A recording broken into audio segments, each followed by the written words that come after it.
You know what nobody talks about enough? What happens when the physical side of your relationship just isn't working? And I'm not talking about a bad night here and there. I mean when it becomes a pattern that makes you question everything. Let me share something I learned from a couple I spoke with during my research for my relationship course. I'll call them Sarah and Mike. They've been married for 4 years, and on paper, everything looked perfect. Good jobs, nice home, families loved each other.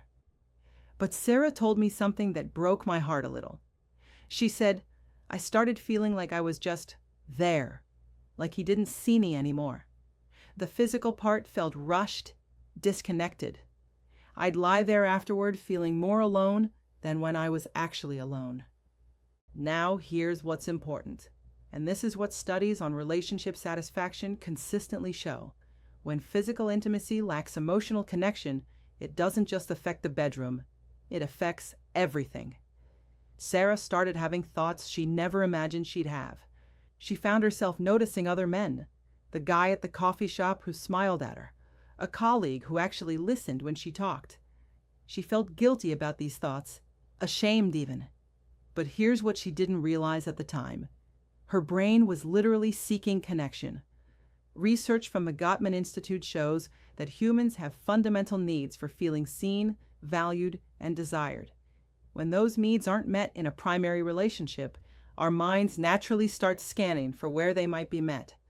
This is the dangerous place where many relationships stand at a crossroads. Sarah had three options, really. She could stay silent and let the resentment build.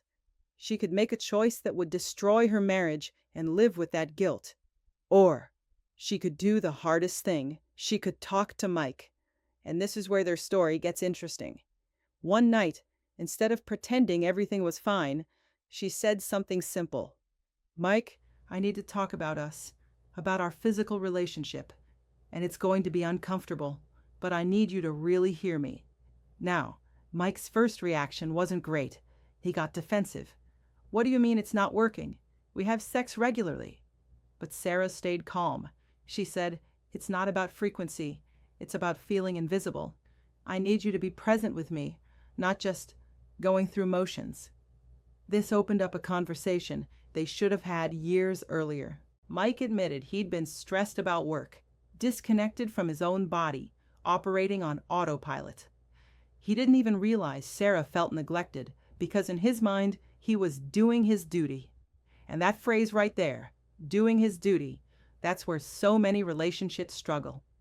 Physical intimacy isn't a duty. It's not a checkbox. It's supposed to be a conversation between two people who genuinely want to connect. So what changed for them? First, they started talking, not just about technique, though that mattered too, but about what intimacy actually meant to each of them. Sarah needed emotional presence. She needed eye contact, slower pace, feeling like Mike was actually with her, not just physically there. Mike learned something he'd never considered, that for many women, arousal starts in the mind, in feeling safe and seen. He'd been focused entirely on physical mechanics while ignoring everything that actually builds desire. From research and expert discussions I've studied, there are some key elements that make physical intimacy actually satisfying. 1. Emotional safety. Knowing you can say not like that, or slower, or I'm not feeling it tonight, without your partner taking it personally. 2. Presence. Not thinking about work, not rushing, actually being in the moment with your partner. 3. Communication before, during, and after. It sounds clinical, but it's actually incredibly intimate to tell someone what you need. 4. Understanding that satisfaction isn't just physical. It's about feeling valued, desired for who you are, not just what you provide.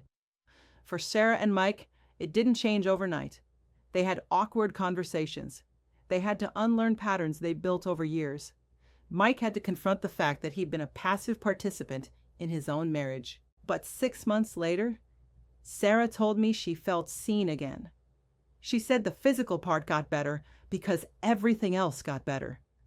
They were actually connecting. Now, I'm sharing their story because I want you to understand something crucial.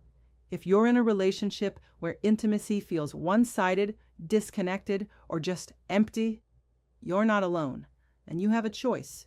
You can ignore it and let the distance grow. You can make destructive choices you'll regret.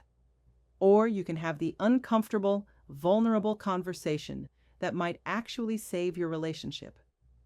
Studies suggest that couples who can talk openly about sexual needs have significantly higher relationship satisfaction. But it requires both people to show up, be honest, and be willing to actually change. I've explained a lot more about these communication patterns and how to navigate difficult conversations inside my men's relationship course. There's structured content on emotional presence, understanding different needs, all of it. Links below if you want to go deeper. But here's what I really want you to take away. Physical intimacy is a mirror of your whole relationship. When it's not working, it's usually showing you something bigger that needs attention. Don't wait until resentment hardens into something you can't repair. Don't let loneliness push you toward choices that will create more pain. Talk. Be vulnerable. Be willing to hear hard truths, and be willing to show up differently. Your relationship and your own peace of mind are worth that discomfort. If this resonated with you, share it with someone who might need to hear it. And if you're struggling with this right now, know that awareness is the first step. You're already ahead of where Sarah and Mike were when they were suffering in silence. Take care of yourself and take care of your relationships.